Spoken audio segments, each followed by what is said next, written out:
এন্ট্রির সাথে সাথেই দেখতে পাবেন দুদিকে দুটো বড় বড় কামান রয়েছে। নমস্কার, আমাদের আরও একটি নতুন পর্বে সকলকে স্বাগত জানাই। আমাদের এই পর্বে আপনাদের ঘুরিয়ে দেখাবো দিল্লির বিখ্যাত এবং ভারতবর্ষের ইতিহাসের এক অন্যতম অংশ লালকেল্লা। আগ্রার তাজমহলের মতো দিল্লির এই লালকেল্লাও সম্রাট শাহজাহানের আমলে তৈরি শুরু হয়েছিল। সেই সময় থেকে বেশ কয়েক বছর লাগে এই পুরো কেল্লাটি তৈরি হতে। এটি ছিল মূলত মুঘল রাজাদের বসবাস করার জায়গা। চলুন দেখা যাক সম্পূর্ণ লালকেল্লা। এখন আমরা চলে এসেছি লালকেল্লা মেট্রো স্টেশনে। তো এখান থেকে যে রেড ফোর্ট আছে, লালকেল্লা আছে, ওখানে যাওয়া যায়। এটাই হচ্ছে সব থেকে নিয়ারেস্ট মেট্রো স্টেশন।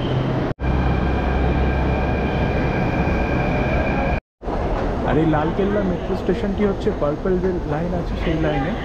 আপনারা যদি নিউ দিল্লি থেকে আসেন তো আপনাদের চেঞ্জ করতে হবে রাজীব চকে। নিউ দিল্লি হচ্ছে ইয়েলো লাইনের মেট্রো স্টেশন। লালকেল্লা মেট্রো স্টেশনের 3 নম্বর গেট থেকে বেরোতে হবে, তাহলে আমরা লালকেল্লা পৌঁছে যাব। দেখি বেরিয়ে কতক্ষণ লাগে। তাড়াতাড়ি হাঁটছি, দেখা যাক কি হয়।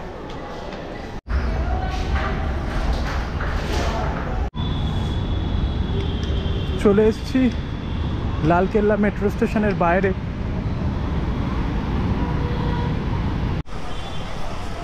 ওই যে দূরে দেখছেন ওই টোটোটা আসছে, তার একটু আগেই রয়েছে লালকেল্লা মেট্রো স্টেশন। ওখান থেকে 2 থেকে 3 মিনিট হেঁটে আসলাম, পৌঁছে গেলাম লালকেল্লা একদম। মানে মেট্রো স্টেশনের একেবারে পাশেই বলতে পারেন। 5 মিনিট সময় লাগবে খুব বেশি হলে। টোটো বা বাস নেওয়ার কোনো দরকার নেই। এই অটো কী করবে, আপনাকে অটো বা টোটোগুলো একটু ঘুরিয়ে পৌঁছে দেবে ভাড়া নেওয়ার জন্য। আপনারা পায়ে হেঁটেই চলে আসুন, কোনো সমস্যা নেই। একান্তই যদি সাথে কোনো বয়স্ক বা বাচ্চা থাকে সেই ক্ষেত্রে আপনারা আসতে পারেন টোটো বা অটো করে, সেই ক্ষেত্রে আসতে পারেন। এখানে দেখছি আরেকটা মেট্রোর গেট রয়েছে, মেট্রো গেট নাম্বার 4। মেট্রো স্টেশনে জিজ্ঞেস করলাম, ও বললো 3 নম্বর গেট থেকে বেরোতে, কিন্তু আমার মনে হয় 4 নম্বর গেট থেকে বেরোলে বেশি সুবিধা হবে। আপনারা 4 নম্বর গেট থেকেই বেরোবেন, তাহলে একেবারে লালকেল্লার সামনে থেকে বেরিয়ে যেতে পারবেন। এই দেখুন দূরে দেখতে পাচ্ছেন লালকেল্লার সামনে প্রচুর খাবারের দোকান আছে। দেখছেন নানা রকম বিভিন্ন খাবারের দোকান এইখানে, আপনারা চাইলে খেয়ে দেখতে পারেন। এখানে চাউমিন বিক্রি হচ্ছে, এই যে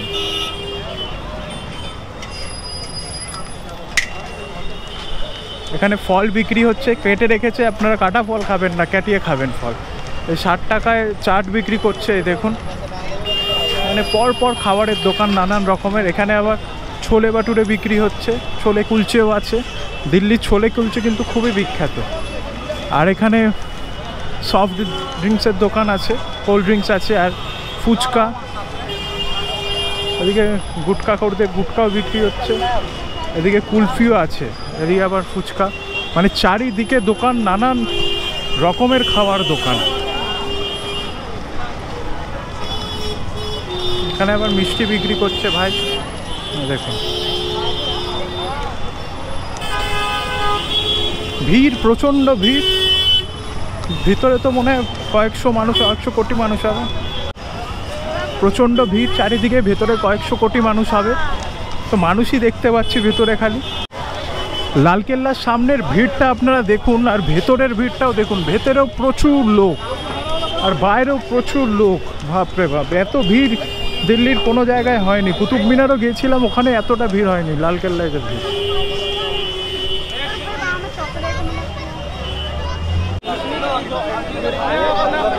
প্রচুর ভিড় লালকেল্লায়, দেখছেন মানুষ ধাক্কা খেতে খেতে ভেতরে যাচ্ছি। এক্সিটের জায়গা দিয়ে এন্ট্রি দিয়ে দিচ্ছে, এত ভিড়। তাই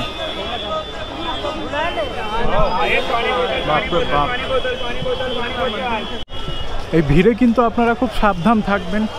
চারিদিকে নানা রকম লোকজন ঘুরে বেড়াচ্ছে। নিজের জিনিস সতর্কে থাকবেন, নিজের জিনিস ভালো করে যত্ন করে রাখবেন। এই হচ্ছে সেই ঐতিহাসিক লালকেল্লা। এই দেখুন,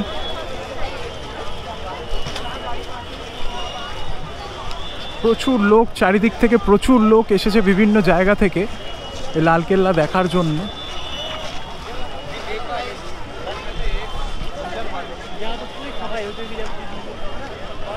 এর যে মিউজিয়ামটা, এটা বন্ধ হয়ে গেছে, আর দেখা হলো না। পরে আবার যখন আসবো দেখে নেবো, সেক্ষেত্রে সমস্যার কিছু নেই। বিশাল বড় জায়গা জুড়ে তৈরি একটি কেল্লা, প্রচুর লোক আর লোক চারিদিকে শুধু। ওই দূরে দেখছেন ভারতের জাতীয় পতাকা হচ্ছে প্রতি বছর 15ই আগস্টে ভারতবর্ষের প্রধানমন্ত্রী কিন্তু এই লাল কেল্লা থেকে জাতির উদ্দেশ্যে ভাষণ দেন বা নিজের বক্তব্য রাখেন, উদযাপন করেন আমাদের দেশের স্বাধীনতাকে।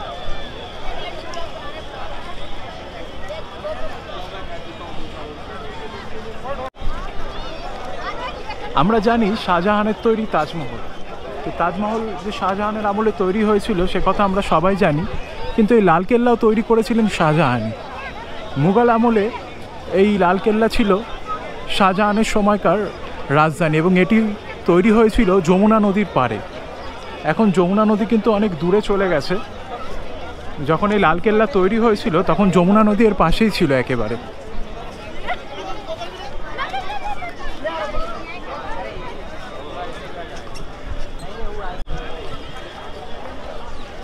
এই হচ্ছে লালকেল্লায় প্রবেশের মূল পথ। আপনাদের এতক্ষণ সাইডেরটা দেখাচ্ছিলাম, এবার সামনে থেকে লালকেল্লাটা দেখুন। মুঘল আমলের শৈল্পিক কারুকার্য সত্যিই অসাধারণ, এর ভিউ কিন্তু অসাধারণ। ওই দূরে দেখছেন একটা কামানও রাখা রয়েছে, দেখুন। এই হচ্ছে লালকেল্লার মূল গেট। এই লালকেল্লার নিচে এই জায়গাটি রয়েছে, এখন শুকিয়ে গেছে, ঘিরে রাখা হয়েছে। আগে এখানে জল থাকতো, আগেকার দিনে হতো যে রাজরাজারা নিজেদের বড় বড় প্রাসাদের সামনে এরকম জায়গা রাখতেন, সেখানে জল রাখতেন, জলে কুমির ছেড়ে রাখতেন। বিদেশি আক্রমণ বা শত্রুরা যাতে সহজে ঢুকতে না পারে কেল্লায়, তার জন্য এই ব্যবস্থা ছিল। আর সামনে যে গেট দেখছেন, ওই গেটের সামনে কাঠের পাটাতন পাতা থাকতো। গেট যখন খোলা থাকতো তখন এই পাটাতনটা বিছিয়ে দেওয়া হতো বাইরে বেরোনোর জন্য, গেট বন্ধ থাকলে ওটা তুলে নেওয়া হতো, তার নিচে জলই থাকতো। এরম ছিল আগেকার দিনে প্রচুর। এটা হচ্ছে টিকিট কাউন্টার, যারা লাইট অ্যান্ড সাউন্ড শো দেখতে চান তারা এখান থেকে টিকিট কাটতে পারেন। এই হচ্ছে টিকিট কাউন্টার। চলে এসেছি আমরা সেই লালকেল্লার সামনে। লালকেল্লার টিকিটের ব্যাপারে আপনাদের বলে দিই, এখানে দু রকম টিকিট আছে, 50 টাকা আর 80 টাকা। 50 টাকার টিকিটটা আপনারা যদি কাটেন তাহলে আপনারা শুধু এই সামনেটা দেখতে পারবেন, আর 80 টাকার টিকিট কাটলে আপনারা ভেতরে মিউজিয়ামেও যেতে পারবেন। মিউজিয়াম কিন্তু এখন বন্ধ হয়ে গেছে, 5টার সময় বন্ধ হয়ে যায়। সকাল 9টা থেকে সন্ধ্যে 5টা অবধি খোলা থাকে, যেহেতু এখন এন্ট্রি দেওয়া হচ্ছে না, খালি এক্সিট দেওয়া হচ্ছে মিউজিয়াম থেকে, তাই দেখাতে পারবো না আপনাদের। এমনিতেও মিউজিয়ামের ভিতরে কোনো রকম ক্যামেরা অ্যালাউড নয়। এন্ট্রির সাথে সাথেই দেখতে পাবেন দুদিকে দুটো বড় বড় কামান রয়েছে, আগেকার দিনে যুদ্ধে ব্যবহার করা হতো এই কামান।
লালকেল্লার এই জায়গাটা কিন্তু সন্ধ্যে 6টা অবধি খোলা থাকে, আর মূল মিউজিয়ামটা বিকেল 5টায় বন্ধ হয়ে যায়।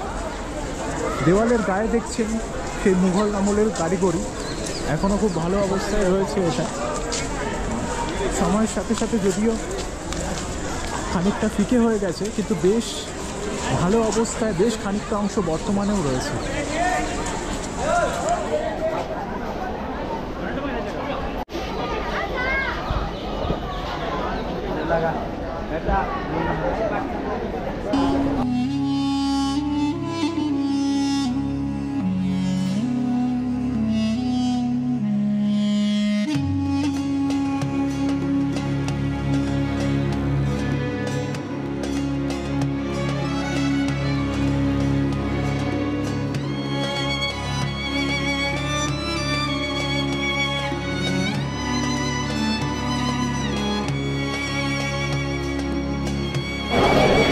এই লালকেল্লার মূল গেট দিয়ে আমরা প্রবেশ করলাম। প্রবেশ করেই বেশ কিছু দোকান রয়েছে এখানে। এখানে চাদর বিক্রি হচ্ছে, স্কার্ফ বিক্রি হচ্ছে। লালকেল্লার একেবারে ভিতরে দোকানগুলোর আকৃতি আপনি যদি দেখেন, সেই আগেকার দিনের যে বাড়িঘরগুলো হতো সেই রকম অনেকটা। এটাই ছিল আগেকার দিনে কেল্লায় প্রবেশের পথ। ওই দেখছেন লোকজন বসে আছে ওখানে।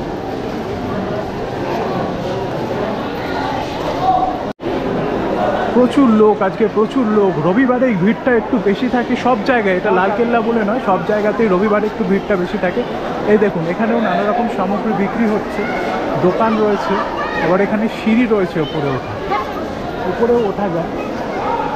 এই ওপরটা দেখুন, ওপরেও সিঁড়ি রয়েছে।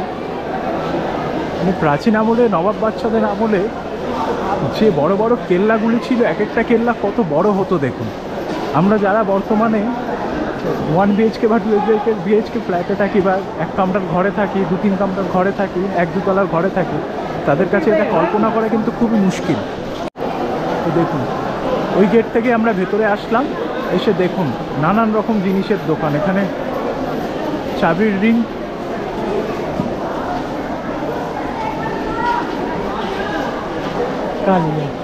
ঘড়ি, চাবির রিং, ব্যাচ, আবার তাজমহলের রেপ্লিকা, রাম মন্দিরের রেপ্লিকা, ঘড়ি, মহিলাদের প্রসাধনী জিনিসপত্র সবই রয়েছে। প্রচুর দোকান রয়েছে চারিদিকে। বিশাল বড় মার্কেট বসেছে লালকেল্লার ভেতরে।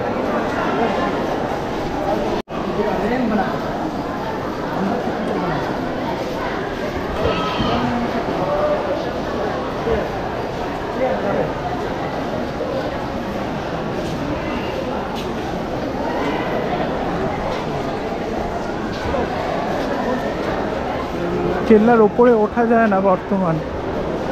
আবার এই পাশে একটা মাঠ মতো রয়েছে, দেখি এখানে দেখুন ফটো সেশন চলছে এখানে। এদিকে আরেকটা গেটও রয়েছে। কোন গেট, ভিতরে কিছু আছে। ওই দূরে একটা বাড়ি রয়েছে।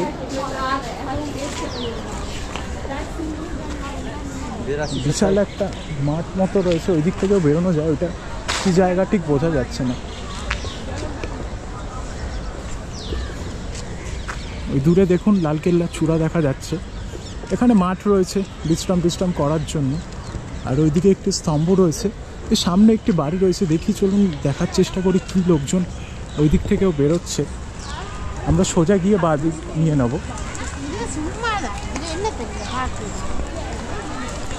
এই গেটটা থেকে যাব না ওইদিকে, ওই সামনের গেটটা থেকে বাঁ দিকে যাই। দেখি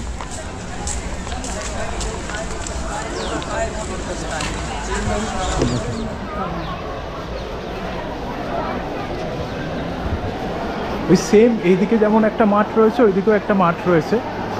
আর এইখানে হচ্ছে বিশাল মার্কেট, মানে বিশাল বড় মার্কেট, প্রচুর লোকজন চারিদিকে। আপনারা চাইলে মার্কেটিং করে নিয়ে যেতে পারেন দিল্লির জিনিসপত্র। দেশ বিদেশের বহু লোক এখানে এসছেন এই মার্কেটে। আর ওপরটা দেখুন, এই হচ্ছে ওপরটা।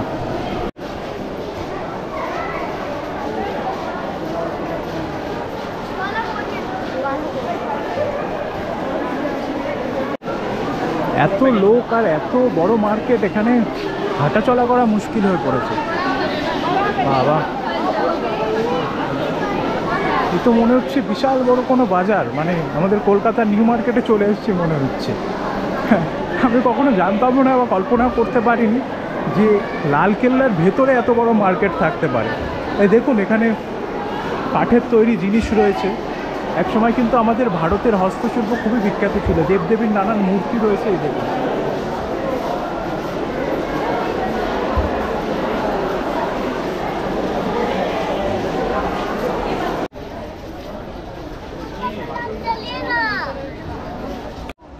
লালকেল্লার পাশে এই একটা প্রাচীন ইমারত রয়েছে। এখানে আবার এক ভদ্রলোক দাঁড়িয়ে আছেন। সম্ভবত এর ভেতরে যাওয়া যায়, টিকিট করতে হয় কিনা জানি না। এটা কি বোঝা যাচ্ছে না ঠিক, রেস্টুরেন্ট না কি।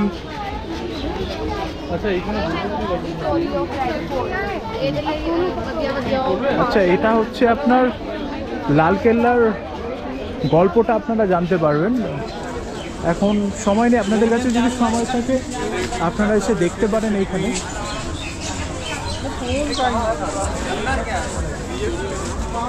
এখানে বসে সম্পূর্ণ লালকেল্লার গল্পটা আপনারা শুনতে পারেন। সেই ক্ষেত্রে যদি একটু তাড়াতাড়ি আসেন তাহলে আপনারা দেখতে পাবেন। আর এই দেখুন বিশাল বড় একটা বাড়ি, এটাও প্রাচীন, মানে ডিজাইন দেখে তো তাই মনে হচ্ছে। সামনে আরও কিছুটা অংশ রয়েছে, ওই অংশটাও দেখার চেষ্টা করি। 6টায় বন্ধ হয়ে যাবে, 5টা বেজে গেছে, 5:30 প্রায় বাজতে যায়। ওই যে অংশটা রয়েছে লালকেল্লার, ওতে ঢুকতে গেলে এই দিক থেকে যেতে হবে, সোজা গিয়ে ডান দিকে। চলুন, এই যে এর ভিতরেই বসে আপনারা লালকেল্লা সম্পর্কে সম্পূর্ণ তথ্য পেতে পারেন। আপনাদের শর্টে যেটা বললাম একদম, যে সম্রাট শাহজাহান তৈরি করেছিলেন এই লালকেল্লা এবং যমুনা নদীর তীরে এটা তৈরি করেছিলেন। বর্তমানে যমুনা নদী অনেকটা দূরে চলে গেছে এই কেল্লা থেকে। বেশ খানিকটা সুন্দর, খুবই সুন্দর অংশ রয়েছে লালকেল্লা।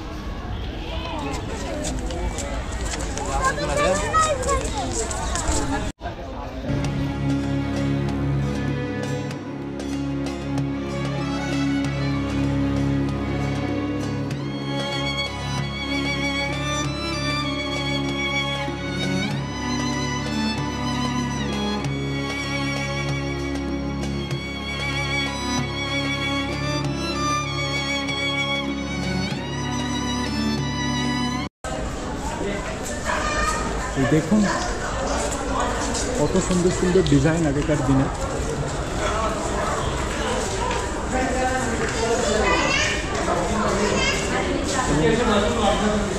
সিলিংয়েও ডিজাইন রয়েছে নানা রকম, ওপরে ঝালর টালর ছিল এক সময়, হুক দেখতে পাচ্ছি, এখন হয়তো আর নেই।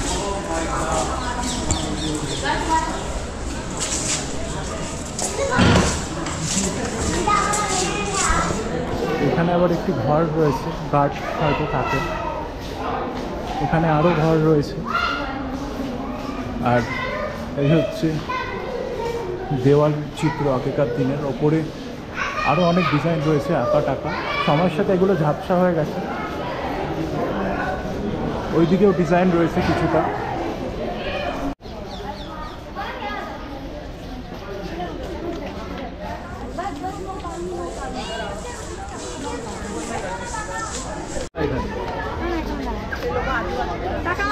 এই হচ্ছে নহবতখানায় প্রবেশের মূল রাস্তা, বর্তমানে যেটি বন্ধ আছে। এই রাস্তা দিয়ে যেতে পারবেন না আপনারা, বাঁ দিক দিয়ে এই রাস্তাটা নিতে হবে। এখান থেকে একটু আপনাদের দেখিয়ে দিই। এই হচ্ছে সেই শাহজাহানের আমলের নহবতখানা। আর সামনে থেকে যাওয়ার কোনো রাস্তা নেই, আপনাদের ডান দিক থেকে বা বাঁ দিক থেকে দুটো রাস্তা রয়েছে, দুদিক থেকেই যেতে পারেন। ডান দিক থেকে যাবেন অথবা বাঁ দিক থেকে যাবেন। বেরিয়ে যাওয়ার সময় বাঁ দিক থেকে এক্সিটও রয়েছে। বেশ পরিষ্কার রাস্তা। দেখুন চারিদিক পুরো গাছে ঘেরা একেবারে। লালকেল্লা মানে আমি হয়তো আগে আশা করেছিলাম যে কেল্লার ভেতরটা কতই বা বড় হতে পারে, কিন্তু দেখার পর সত্যি হাঁপিয়ে উঠছি এতটা জায়গা একবারে দেখার জন্য। সন্ধ্যেবেলায় লাইট জ্বলে এখানে, কিন্তু 6টার সময় বন্ধ করে দেয়। এবার গরমকালে কী হয়, 6টার সময় তো সূর্য ডোবে না, সূর্য থাকে। তো সেই অবস্থায় লাইটের মধ্যে এটা কেমন লাগে সেটা বোঝা যাবে না সঠিক।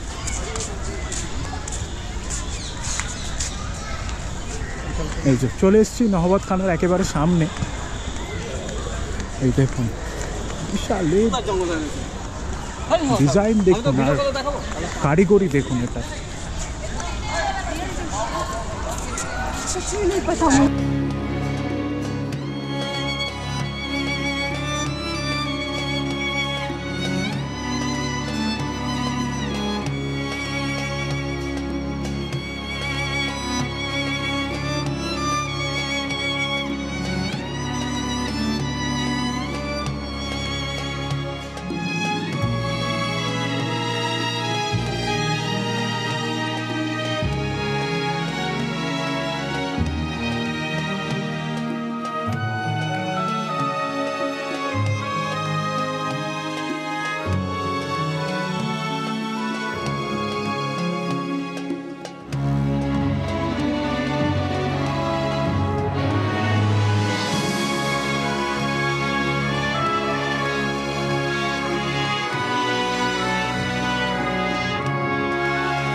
এখন আপনারা দেখছেন মুঘল আমলের সেই বিখ্যাত সিংহাসন। এই যে জায়গাটি দেখছেন, এই জায়গার ওপরেই একটি সিংহাসন পাতা হতো। সেখানেই নবাব বসতেন এবং তার সভা পরিচালনা করতেন। নহবতখানা থেকে এবার বাইরে যাই, দেখি আরও কী কী অংশ রয়েছে দেখা। বেশ বড় জায়গা, আর দেখতে কিন্তু খানিকটা সময় লাগবে। বেশ বড় জায়গা, বেশ বড় জায়গা। ওই দেখুন ওইদিকে, বাবা ওইদিকে আরও অনেক কিছু রয়েছে দেখা। চলুন ওগুলো সব চট করে দেখে ফেলি।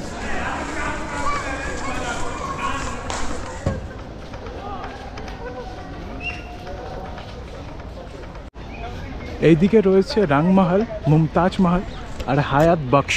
এই তিনটে আমরা দেখে ফেলি। মানে ঠিক আমরা নহবতখানার পেছনে চলে আসলাম, ওর পেছনেই রয়েছে। আর সব জায়গায় এরকম রাস্তা করে দেওয়া রয়েছে, এই রাস্তাগুলো আপনারা ফলো করবেন। এগুলো ক্রস করে মাঠের উপর দিয়ে যাতায়াত করবেন না। এই দেখুন, এই এটা হচ্ছে নহবতখানার পেছনের দিকটা।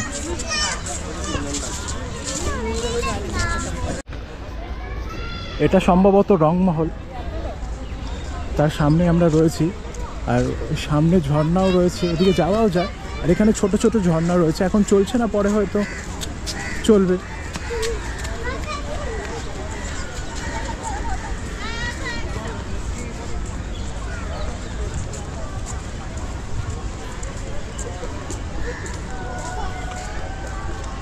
সেই সুলতানি আমলে তৈরি হলেও এখনও কিন্তু বেশ ভালো অবস্থায় মেনটেন করে রাখা হয়েছে এগুলোকে। চলে এসেছি আমরা সম্রাট শাহজাহানের তৈরি লালকেল্লার ভেতরে যে রংমহল রয়েছে তার সামনে। সম্ভবত রংমহল এটাই। ওই সামনে একটা স্মারক দেওয়া রয়েছে, সেইখানে বিস্তারিত লেখা থাকবে। দেখুন ওর পিছনে রয়েছে নহবতখানা, এদিকটা আমরা যাব। আর এই সামনেটা রয়েছে সেই রংমহল। আর এইখানে হয়তো ঝর্ণা চলতো কোনো এক সময়, কারণ এখানকার যে ঝর্ণাগুলো আমি লক্ষ্য করলাম তার ডিজাইন অনেকটা এক। এখানে জল থাকতো এইটুকুনি, আর মাঝখানে ঝর্ণা, কিন্তু এখন বর্তমানে কোনো জল নেই। এই যে জায়গাটি দেখছেন, এটা হচ্ছে নাহের বিকশাত। এখান থেকে কিন্তু পুরো কেল্লার জল সরবরাহটা মেনটেন করা হতো। আর এটা হচ্ছে সেই রাংমহল। দেখুন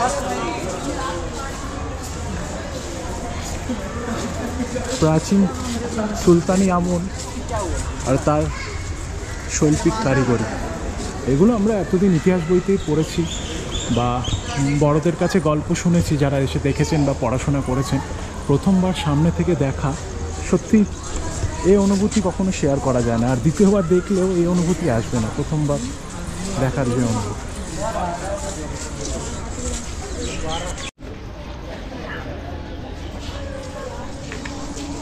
ওই ভিতরেও মনে হয় ঝর্ণা ছিল কোনো এক সময়। ওই দেখুন এখন আর নেই। আর উপরেও কাউকে উঠতে দেয় না, নিচ থেকেই দেখতে হবে পুরোটা। ওই দেখুন ওখানে গার্ড বসে রয়েছে।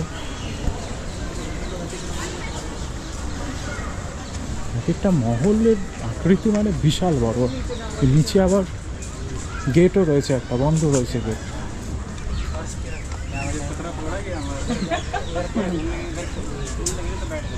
এই দেখুন, এই হচ্ছে শেষ অংশ লালকেল্লা। এরপরে আর সেরকম কিছু নেই। দেওয়ালের ওই পারে গাড়ি রাস্তা। রংমহলের নিচেও এরকম না জালি করা রয়েছে, এরকম জালি করা রয়েছে। এই যে এইটা হচ্ছে রংমহল। আর রংমহলের সামনে আপনাদের যেটা বললাম, একটা ঝর্ণার মতো করা রয়েছে, তার পিছনেই নহবতখানা। মানে আগেকার দিনে যন্ত্রপাতি কিন্তু সেরকম ছিল না, তাও কি সুন্দর মেজারমেন্ট করে এত বড় বড় ইমারত তৈরি করেছে। দেখুন পুরো মাঝখানে, নহবতখানার মাঝখান দিয়ে পুরো এই ঝর্ণা বা এই রাস্তাটা তৈরি হয়েছে।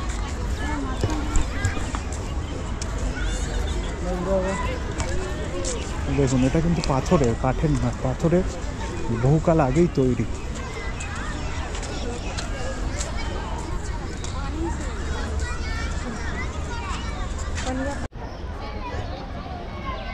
এই হচ্ছে রংমহল।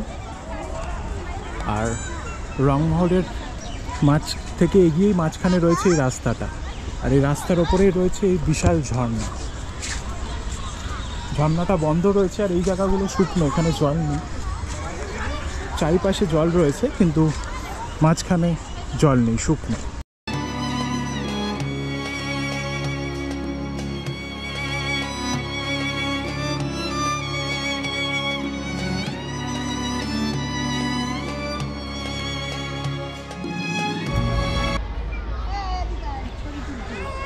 এই রংমহলের ঝর্ণাগুলো কিন্তু বর্তমানে চলে না।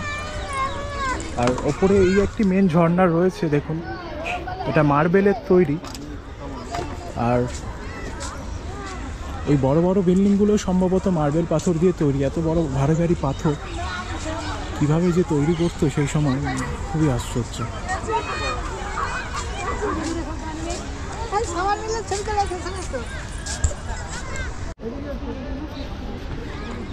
রংমহল দেখে নিলাম, এবার রংমহলের পাশে আরও দুটো স্থাপত্য রয়েছে, ওইগুলো দেখে নেবো, চলুন।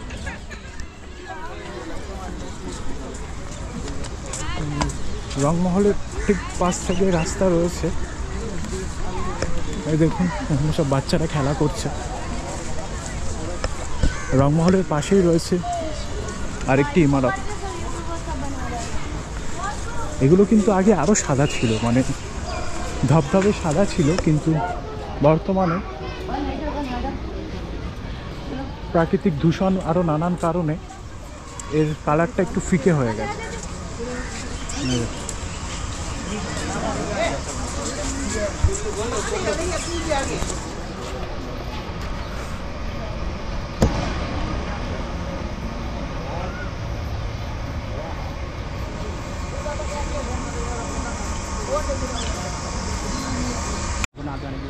এটাই হচ্ছে সেই দেওয়ানে খাস, যেটা বলছিলাম। এই দেওয়ানে খাস থেকেই কিন্তু পুরো লালকেল্লার জল সরবরাহ নিয়ন্ত্রণ করা হতো। এত বড় কেল্লায় জল কিন্তু প্রচুর লাগতো। সেই জল যে সরবরাহ করা হচ্ছে সেই দেওয়ানি খাস থেকেই সেটার দেখভাল করা হতো আর প্রয়োজন মতো জল সরবরাহ করা হতো। এই দেখুন এই নিচে যাওয়া যায় কিন্তু বন্ধ আছে। সামনে হয়তো কোনো প্রোগ্রাম আছে, চেয়ার টেবিল পাতা, স্টেজ বানানো। এই যে দেওয়ানে খাস, এই দেওয়ানে খাস থেকেই পুরো লালকেল্লায় জল সরবরাহ করা হতো।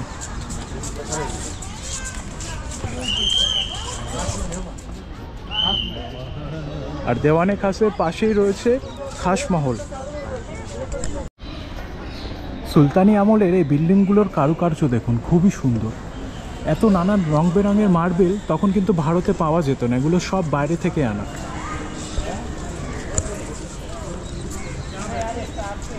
এটা হচ্ছে দেওয়ানে খাস। দেওয়ানে খাস কিন্তু অনেকটা লম্বা, ওইখান থেকে শুরু হয়ে কন্টিনিউ হয়েছে। ওইখান থেকে যে আপনাদের দেখালাম দেওয়ানে খাসের নিচের যে রাস্তাটা গেছে ওখান থেকে কন্টিনিউ হচ্ছে, কিন্তু শেষ হয়নি। এই যে ভেতরের এগুলো দেখুন, এই যে মার্বেলগুলো দেখুন, ডিজাইনগুলো দেখুন মার্বেলের, আর ভেতরের ডিজাইনগুলোও দেখুন, মানে অসাধারণ। এটা কিন্তু বহু বছর আগের কথা বলছি, কয়েকশো বছর আগের কথা।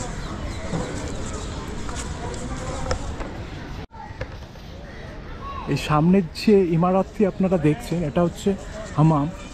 এই হামামে কি হতো, আগেকার দিনের যে সুলতান ছিল তারা স্নান করতেন। খুবই রয়্যাল ব্যবস্থা রয়েছে এর ভেতরে।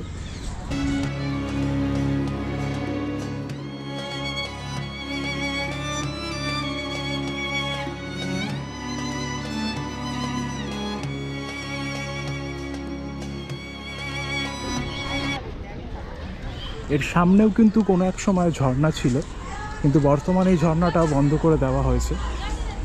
সেই ঝর্ণার জায়গা রয়েছে, ঝর্ণা রয়েছে কিন্তু জল নেই।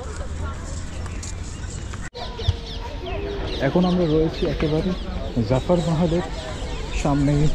জাফর মহল কিন্তু একেবারে এই যে বাগানটা তৈরি করেছিলেন সম্রাটটা, তার মাঝখানেই অবস্থিত। আর এই মহলটা 1842 সালে তৈরি করেছিলেন বাহাদুর শাহ জাফর। তিনি তখন সুলতান ছিলেন, তার আমলেই তৈরি। এর সামনে কাউকে যেতে দেওয়া হয় না। আর এই সাইডগুলোতেও দেখুন কি সুন্দর ডিজাইন। এগুলো পরবর্তীকালে করা হয়েছে। মহলের ভেতরে কাউকে যেতে দেওয়া হয় না, বাইরে থেকেই দেখতে হয়। এই যে এই হচ্ছে মূল মহল। পুরো লালকেল্লা আপনারা যদি ভালো করে ঘুরে দেখতে চান, মিউজিয়ামটা নিয়ে মোটামুটি 2 ঘন্টা মতো সময় আপনাদের লাগবেই, কারণ এত বড় আর এত কিছু রয়েছে দেখার। এই যে জাফর মহলের অনেকটা অংশ মাটির তলায় চলে গেছে সম্ভবত, কারণ একটা ফ্লোরই রয়েছে আর বাকিগুলো মাটির নিচে রয়েছে সম্ভবত। হ্যাঁ, মাটির নিচে চলে গেছে। এই দেওয়ানি খাসের মাঝখানেই রয়েছে এই ট্রি হাউস। দেখুন, এটা তো বসার জায়গা, আর এই বসার জায়গার ওর ভেতরে রয়েছে ট্রি হাউস। এই যে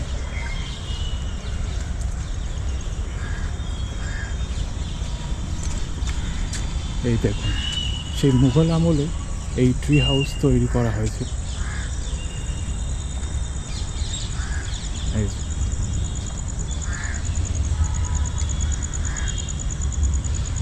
এখনো বেশ ভালো অবস্থায় রয়েছে, বেশ কিছু সংস্কার কার্য চালানো হয়েছে এই ট্রি হাউসের মধ্যে। এই দেখুন,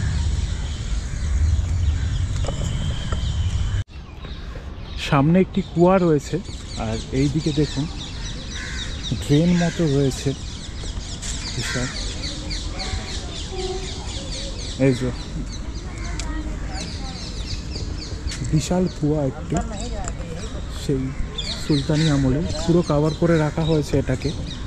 ভালোই হয়েছে, কারণ প্রচুর বাচ্চা কাচ্চা দেখতে আসেন বা লোকজনও আসেন, কৌতূহলবশত কোনো একটা দুর্ঘটনা ঘটে গেলে খুবই মুশকিল, সেই জন্য। এই দেখুন, এই হচ্ছে কুয়া। পাম্প লাগিয়ে হয়তো এখনও জল টল তোলা হয়, কারণ পাম্প লাগানো রয়েছে ভেতরে। এখানে একটা বসার জায়গা রয়েছে, কি সুন্দর। একটু বসা যাক, চলুন। চারিদিকের প্রকৃতি তো আপনাকে দেখালাম আপনাদের। দেওয়ানি খাস, সুলতানি আমলের তৈরি দেওয়ানি খাসের বসে একটু বিশ্রাম নেওয়া যাক, কারণ অনেকটা হাঁটাহাঁটি হয়ে গেছে বেশ। এখন বন্ধেরও সময় হয়ে গেছে লালকেল্লা। যারা আসবেন Lal Qila light and sound show দেখবেন, তাদের জন্য কিন্তু মোটামুটি আপনারা 4টের মধ্যে ঢুকে পড়ুন। 4টের মধ্যে ঢুকে প্রথমে মিউজিয়ামটা দেখে নিন। দেখে নিলে 3:30 4টের মধ্যে ঢুকে পড়লে আধ ঘন্টার মধ্যে মিউজিয়ামটা যদি দেখে নেন, দেখে নেওয়ার পর আপনারা পুরো লালকেল্লাটা ঘুরে দেখুন। 6টা 6:30 বাজবে, যখন বন্ধ হয়ে যাবে তখন একটু রেস্ট নিয়ে একেবারে লাইট অ্যান্ড সাউন্ড শো দেখে একেবারে বেরিয়ে চলুন। এই হচ্ছে রাতের লালকেল্লা। এখন আমরা লালকেল্লার ব্যাক গেট দিয়ে ভিতরে ঢুকছি, বাইরে বেরোবো তাই।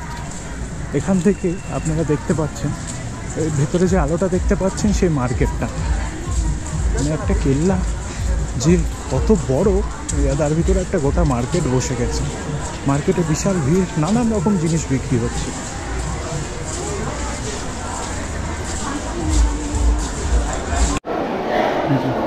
এখন আমরা বাইরে যাব, মানে যে গেট দিয়ে আমরা এন্ট্রি করেছিলাম সেই গেট দিয়ে আমরা এক্সিট করব।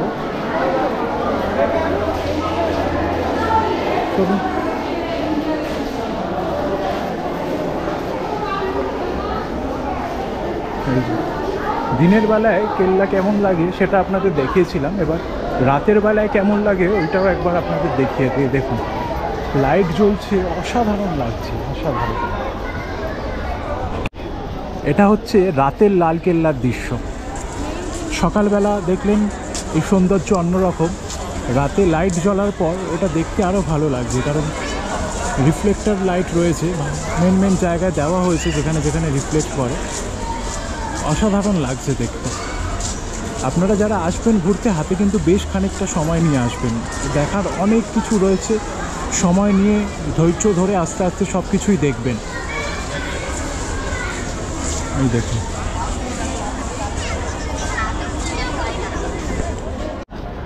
এন্ট্রি করার সময় কিন্তু লালকেল্লার ওই চূড়ায় আমাদের ভারতের জাতীয় পতাকা আপনারা দেখতে পাবেন যদি দিনের বেলা আসেন।